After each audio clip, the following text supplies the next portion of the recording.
Welcome to my channel study 05। आज हम पढ़ेंगे एनसीईआरटी क्लास 6 की साइंस का चैप्टर 7 पौधों को जानिए। तो इस चैप्टर के अंदर हम पौधों के बारे में जानेंगे कि पौधे क्या होते हैं, शाखाएं क्या होती हैं, तने क्या होते हैं, फूल, पत्ती, जड़ों के प्रकार, इनके भाग आदि के बारे में हम जानकारी प्राप्त करेंगे। तो चलिए स्टार्ट करते हैं अपना चैप्टर 7 पौधों को जानिए।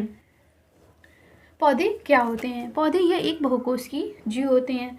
ये एक अकेले ऐसे जीव होते हैं जो अपना भोजन स्वयं तैयार कर लेते हैं। ये कार्बन डाइऑक्साइड को लेते हैं और ऑक्सीजन को रिलीज करते हैं। इनके द्वारा छोड़ी गई ऑक्सीजन से हम लोग सांस लेते हैं और कार्बन डाइऑक्साइड को छोड़ते हैं। पौधे एकमात्र ऐसे जीव हैं जो अपना भोजन स्वयं प्रकाश संश्लेषण की प्रक्रिया द्वारा बना लेते हैं। ये मिट्टी से खनिज, लवण, जल आदि को एब्जॉर्ब कर लेते हैं और वातावरण से कार्बन डाइऑक्साइड, सूर्य के प्रकाश को एकत्रित करके भोजन स्वयं ही तैयार कर लेते हैं।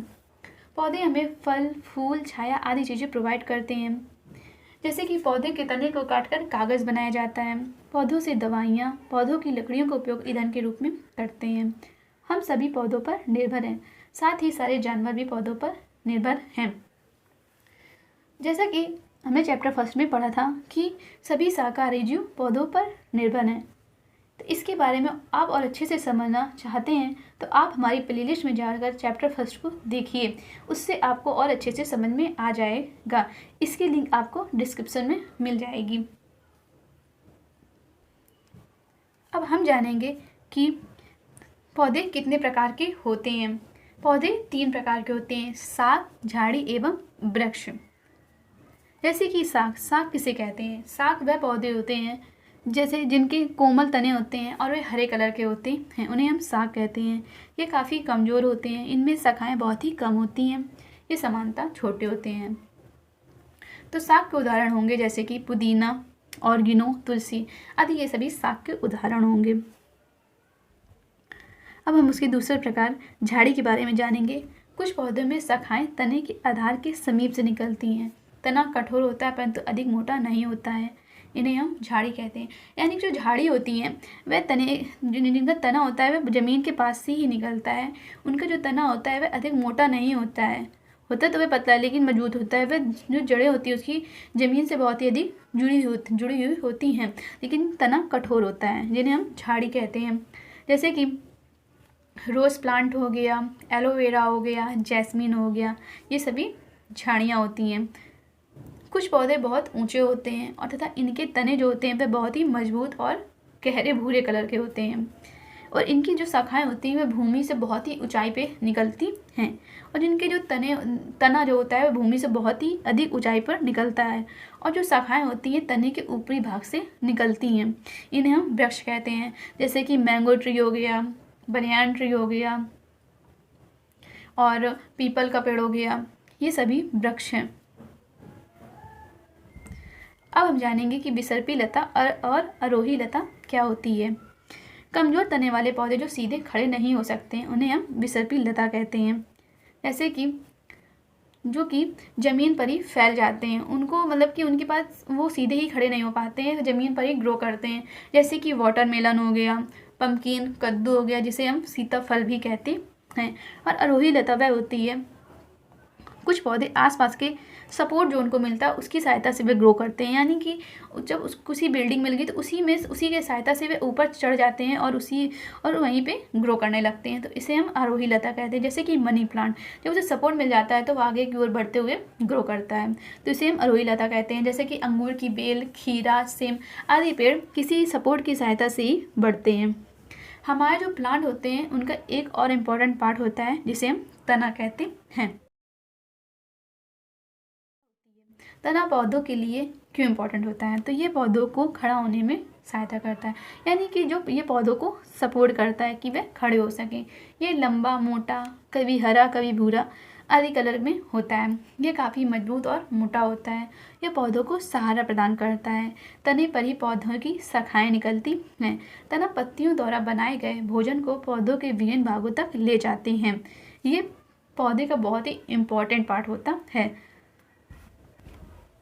नेक्स्ट हम पौधे के एक और इम्पॉर्टेंट पार्ट के बारे में जानेंगे, पत्ती, जिसे हम इंग्लिश में लीफ कहते हैं। वह भाग जिसमें पौधे अपना भोजन बनाते हैं। पत्तियों को इसलिए पौधों का रसोई घर भी कहा जाता है। पत्ती का कलर ग्रीन कलर में होता है और पत्ती ग्रीन कलर जो होता है वह क्लोरोफिल की उपस्थिति के कारण होता है। पत्तियों में विभिन्न प्रकार की संरचनाएं भी बनी होती हैं। पत्तियों में विभिन्न भाग होते हैं जिनके डिफरेंट नाम होते हैं, यानी कि पत्तियों में भी अलग अलग भाग होते हैं। पत्तियों के विभिन्न भाग जैसे कि पर्णवृंत और पटल। तो पर्णवृंत वह होता है जो पत्ती का वह भाग जो तने से जुड़ा हुआ होता है, यानी कि पर्णवृंत। और पटल वह होता है पत्ती का वह भाग जो जिस पर सूर्य की रोशनी पड़ती है, पत्तियां जिस पर अपना भोजन स्वयं तैयार करती हैं, उसे हम पटल कहते हैं। सिरा, सिरा क्या होता है? पत्ती में ही सिरा होता है, मध्य सिरा होता है और सिरा विन्यास भी पत्ती में ही होते हैं। तो सिरा विन्यास, सिरा जो होता है पत्ती के चपटे हरे भाग को हम फलक कहते हैं। पत्ती की इन रेखित संरचनाओं को सिरा कहते हैं। पत्ती के मध्य में एक मोटी सिरा दिखाई देती है, इसे मध्य सिरा कहते हैं। पत्तियों पर सिराए द्वारा बनाए गए डिज़ाइन को सिरा विन्यास कहते हैं। यदि ये डिज़ाइन मध्य सिरा के दोनों ओर हो तो यह जाल जैसा होता है, तो यह सिरा विन्यास जाल का रूप ही होता है। और ये जाल जैसा नहीं होता है तो इस सिरा विन्यास को हम समांतर सिरा विन्यास कहते हैं। जैसे कि पत्ती में दिखाया गया है, जो सिरा से बीच से जाता है उसे हम मध्य सिरा कहते हैं, और जो पत्तियों के बगल से सिराएं निकलती हैं उन्हें हम सिरा विन्यास कहते हैं। और यदि ये जाल के तरीके होती हैं तो इसे हम जाल का रूपी सिरा विन्यास कहते हैं, और यदि ये समांतर होती है उसे हम समांतर सिरा विन्यास कहते हैं। जैसे कि पत्तियों में सिरा विन्यास जो होते हैं जाल का रूपी, वह जैसे कि ये पत्ती दिखाई गई है, ये पत्ती है, इसमें कि जाल के रूप में सिरा विन्यास है। जो मध्य सिरा से सिराएं निकली हैं उसके बाद वे जाल के रूप में फैल जाती हैं, इधर उधर से निकलती हैं और जाल के रूप में, मतलब कि जिस पत्ती में ये सिरा विन्यास हमें जाल के रूप में दिखाई दें तो वह जाल का रूपी सिरा विन्यास होते हैं। जैसे कि पौधों की पत्तियों में जाल का रूपी सिरा विन्यास होते हैं। जैसे कि अब घास में होता है, और ये जो पेड़ दिखाया गया है इसमें समांतर सिरा, यानी कि जो इसकी सिराएं हैं वो इधर से मध्य सिरा के फिर बगल से नहीं निकली है, ये सीधे सीधे निकली हैं, तो इसे हम समांतर सिरा विन्यास कहेंगे। ये डिज़ाइन जो होता है जाल का रूपी मध्य सिरा के दोनों ओर जाल जैसा होता है, तो पत्ती का सिरा विन्यास जाल का रूपी होता है। जब यह सिराएं एक दूसरे के समांतर हों तो यह सिरा विन्यास समांतर सिरा विन्यास कहा जाता है। तो इस चैप्टर में हम यह भी जानेंगे कि पत्तियों की संरचनाओं को देखकर उनकी जड़ों के बारे में कैसे जानें। अब हम जानेंगे कि पत्तियां क्या कार्य करती हैं। पत्तियों का कार्य वाष्प उत्सर्जन करना होता है, यानी कि जो पानी की एक्सेस मात्रा होती है उसे पौधों से बाहर निकालना। पत्तियां पेड़ों में या पौधों में जो पानी की एक्सेस होती है, यानी पानी की जो अधिकता होती है, उसे वाष्प के रूप में जल की ये बूंदें निकाल देती हैं, जिसे हम वाष्पोत्सर्जन कहते हैं। इस प्रक्रिया के द्वारा पौधे बड़ी मात्रा में जल को वायुमंडल में छोड़ते हैं। किसी प्रकार के जो पौधे होते हैं वे अपनी जड़ों से खनिज लवण का अवशोषण करते हैं और तने के माध्यम से खनिज लवण और जल पौधों के विभिन्न भागों तक पहुंचाते हैं। जल बूंदों के रूप में पत्तियों से जलवाष्प के रूप में बाहर निकालते हैं। ऐसी प्रक्रिया वाष्पोत्सर्जन कहलाती है। और ये पौधे जो होते हैं, ये सभी पौधे लगातार उनमें ये क्रिया होती रहती है। तो इस प्रोसेस को हम एक एक्सपेरिमेंट के द्वारा भी समझ सकते हैं। जैसे कि अगर हम पौधे को काट लेते हैं और उसे किसी पॉली बैग यानी कि पॉलीथीन से कवर करके रख दें, तो हम पाएंगे कि कुछ देर बाद उसमें बहुत सारी जल की बूंदें वाष्प के रूप में पॉलीथीन के अंदर दिखाई देती हैं। जैसा कि चित्र में दिखाया गया है कि एक पेड़ है जिसको हमने पॉलीथीन के अंदर कवर कर दिया है, कुछ देर बाद उसमें वाष्प के रूप में जल की बूंदें एकत्रित हो गई हैं। तो इस चीज़ से ये पता चलता है कि जो पौधे होते हैं वे लगातार पानी को यानी कि जल को वाष्प के रूप में बाहर निकालते रहते हैं। यह क्रिया पौधों के लिए बहुत ही इम्पोर्टेंट होती है। अब हम जानेंगे कि प्रकाश संश्लेषण क्या होता है। प्रकाश संश्लेषण यह पौधों के लिए बहुत ही मेजर परफॉर्मेंस होती है। इसके बिना पौधे जीवित नहीं रह सकते हैं। प्रकाश संश्लेषण पौधों के लिए बहुत ही इम्पोर्टेंट होता है। इसकी वजह से प्लांट्स फूड को तैयार करते हैं, वे अपने भोजन को तैयार करते हैं। इस प्रोसेस में पौधे कार्बन डाइऑक्साइड लेते हैं और ऑक्सीजन को रिलीज करते हैं और सूर्य के प्रकाश की उपस्थिति में जल के साथ यूज करके इसका भोजन तैयार करते हैं, जिसे हम प्रकाश संश्लेषण कहते हैं। प्रकाश संश्लेषण पौधों के लिए बहुत ही अधिक महत्वपूर्ण होता है। प्रकाश संश्लेषण और अगर वाष्प उत्सर्जन की प्रक्रिया पेड़ों में नहीं होगी तो पेड़ जीवित नहीं रह सकते हैं। जैसे कि हम सांस के बिना जीवित, ऑक्सीजन के बिना जीवित नहीं रह सकते, ऐसे ही पेड़ पौधे प्रकाश संश्लेषण और वाष्प उत्सर्जन के बिना जीवित नहीं रह सकते हैं। और अगर पेड़ पौधे जीवित नहीं होंगे तो हम भी जीवित नहीं रह सकते हैं, क्योंकि हमें पौधों से ऑक्सीजन मिलती है। अब हम जानेंगे कि जड़ क्या होती है। जैसे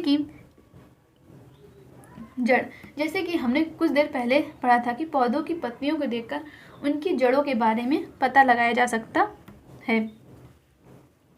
अब हम समझेंगे कि पत्तियों को देखकर जड़ों के बारे में हम पता कैसे लगाएं। जड़ें जो होती हैं पौधे को मिट्टी में मजबूती से जमाए रखती हैं, यानी कि उन्हें पौधे जो होते हैं मिट्टी जो होती है पौधों को अच्छी तरह से उनसे मिट्टी में पकड़ लेती है। इन्हें मिट्टी में पौधों का स्तर कहा जाते हैं। अगर मिट्टी पौधों को ना पकड़े तो वे इधर उधर गिरते रहेंगे और वे सीधे खड़े ही नहीं हो पाएंगे। इसलिए पौधे जो होते हैं, जड़ें जो होती हैं मिट्टी को पकड़ लेती हैं और उसे सीधा खड़े रखने में सहायता करती हैं। मिट्टी में पौधों का स्तर कहा जाता है, इसलिए मिट्टी में पौधों का स्तर कहा जाता है। यानी कि जो जड़ें होती हैं पौधों की स्तर कहलाती हैं। जड़ें दो प्रकार की होती हैं, रेशेदार जड़ें और जड़ दो प्रकार की होती हैं, मूसला जड़ें और रेशेदार जड़ें। वह जड़ें जैसे कि हमने पढ़ा था कि बहुत सारी पत्तियां होती हैं जिनमें जाली की तरह शिरा विन्यास होते हैं, वह जड़ें मूसला जड़ें होती हैं। यानी कि जिन पत्तियों के शिरा विन्यास जो होते हैं वे जाल का रूपी होते हैं, तो उन पे वह जड़ें मूसला जड़ें होती हैं। यानी कि उनकी एक मुख्य जड़ होती है जिनसे काफ़ी सारी शाखाएं टाइप की निकली हुई होती हैं, उन्हें हम मूसला जड़ कहते हैं। रेशेदार जड़ें जिन व्यक्तियों के शिरा विन्यास समांतर होते हैं उन्हें हम रेशेदार जड़ें कहते हैं। यानी कि उनमें एक मुख्य शाखा कुछ भी नहीं होती है, उसमें उन्हें ये समझ नहीं आता है कि मुख्य शाखा कौन सी, यानी कि मुख्य जड़ कौन सी। उनसे कई प्रकार की कई जगह से उसमें जड़ें निकली हुई होती हैं, जिन्हें हम रेशेदार जड़ें कहते हैं। जैसा कि आप चित्र में भी देख सकते हैं, इसमें जो होती है एक मुख्य होती है जो इधर से निकली हुई है, और इसमें जो होती हैं कई तरह से निकली हुई हैं, कई तरफ से निकली हुई हैं, इसे हम रेशेदार जड़ें कहते हैं। अब हम जानेंगे कि पुष्प क्या होते हैं। पुष्प जो होते हैं पौधे का बहुत ही महत्वपूर्ण भाग होते हैं। फूल किसी भी पौधे का एक ऐसा अंग है जो पौधों को सबसे आकर्षित करने वाला भाग है, जिन्हें हम पुष्प कहते हैं।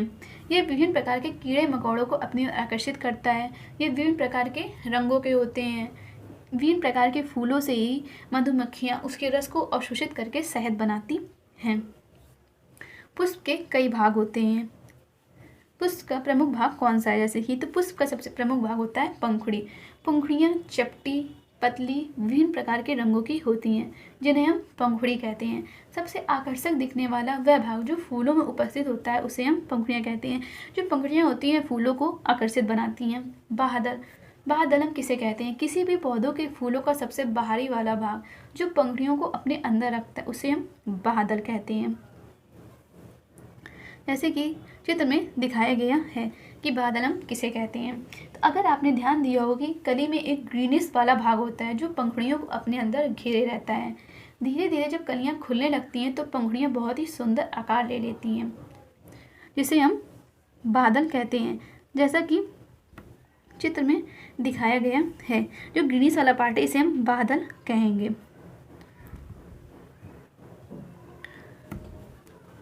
फूल के विभिन्न भाग होते हैं, मतलब जो फूल का अंदरूनी पार्ट के अंदर भी काफ़ी सारे भाग होते हैं। इसमें हम फूल के अंदर के भागों के बारे में जानेंगे, जैसे कि स्त्रीकेसर और पुंकेसर। स्त्रीकेसर क्या होता है, तो स्त्रीकेसर ये फूलों के सबसे अंदर वाला भाग होता है। इसके अंदर वर्तिकाग्र और अंडाशय होता है। इसे फूल का या पुष्प का मादाजनक अंग कहते हैं। इसे हम खुली आंखों से नहीं देख सकते। ये फूल के काफ़ी अंदर मौजूद होते हैं। इन भागों को देखने के लिए हमें इन्हें काटना होगा, यानी कि इसको अगर हमें इसको देखना है, इसका हमें एक्सपेरिमेंट करना है, तो इन पौधों के भाग को इतनी सावधानी से काटना होगा जिससे कि वह खराब ना हो और हम उस भाग के अंदर को हम देख सकें। और पुंकेसर क्या होता है? पुंकेसर पौधे फूल का वह भाग होता है जो कि विभिन्न प्रकार के लंबे तंतु दिखाई देते हैं, वह किसी भी फूल का पुंकेसर होता है। जैसे कि ये पुंकेश्वर है, इसे हम पुंकेसर कहते हैं। ये पुरुष वाला हिस्सा होता है, ये लंबी तंतुनुमा संरचना होती है, जैसे कि ये तंतु दिखाई दे रहे हैं, जिन्हें हम परागकोश कहते हैं, यानी कि इसे जो है हम परागकोश भी कह सकते हैं। अंडाशय, हम जानेंगे कि अंडाशय क्या होता है।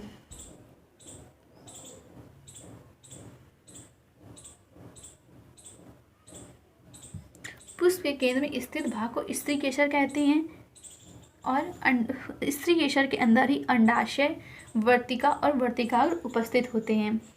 अंडाशय जो होता है ये सबसे कोमल और नाजुक वाला अंग होता है, जिसे हम अंडाशय कहते हैं।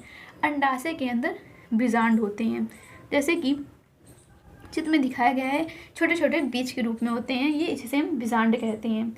ये स्त्री केसर का सबसे अंदरूनी वाला भाग होता है। यह फूला हुआ और होता है जिसमें बीज होते हैं, जैसे कि इसमें चित्र में दिखाया गया है। इसमें छोटे छोटे बीज भी दिखाई दे रहे हैं, जैसे कि ये छोटे छोटे बीज दिखाई दिए हैं, ये इसे हम बीजांड कहते हैं। ये स्त्री केसर के अंदर होता है। एक पुष्प में पुरुष की भी और मादा की दोनों की संरचनाएं पाई जाती हैं। सब भागों के नाम अलग अलग हैं और इन सभी के काम भी अलग अलग ही होते हैं। इसके बारे में अपनी हायर क्लासेस में पढ़ेंगे।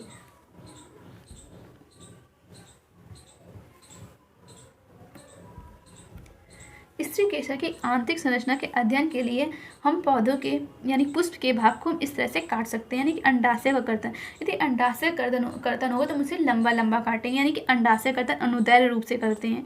और यदि हमें बीजांड का अध्ययन करना होगा तो हम उसको अनुप्रस्थ रूप में काटेंगे, इससे हमें बीजांड के बारे में पता चल जाएगा। तो उसे हम इस तरह से काट कर हम उसकी अंदरूनी संरचना का अध्ययन कर सकते हैं। आज की वीडियो में बस इतना ही। इस चैप्टर के आगे की एक्सरसाइज हम डिस्कस करेंगे नेक्स्ट वीडियो पे। तो कैसा लगा आपको ये वीडियो मुझे कमेंट में ज़रूर बताइए। कोई भी डाउट्स हो, क्यूरी हो तो कमेंट में ज़रूर लिखिए। अच्छा लगे तो प्लीज़ शेयर करिए और वीडियो पसंद आई हो तो वीडियो को लाइक करें और आप मेरे चैनल पर नए हो तो चैनल को सब्सक्राइब करें। Thank you.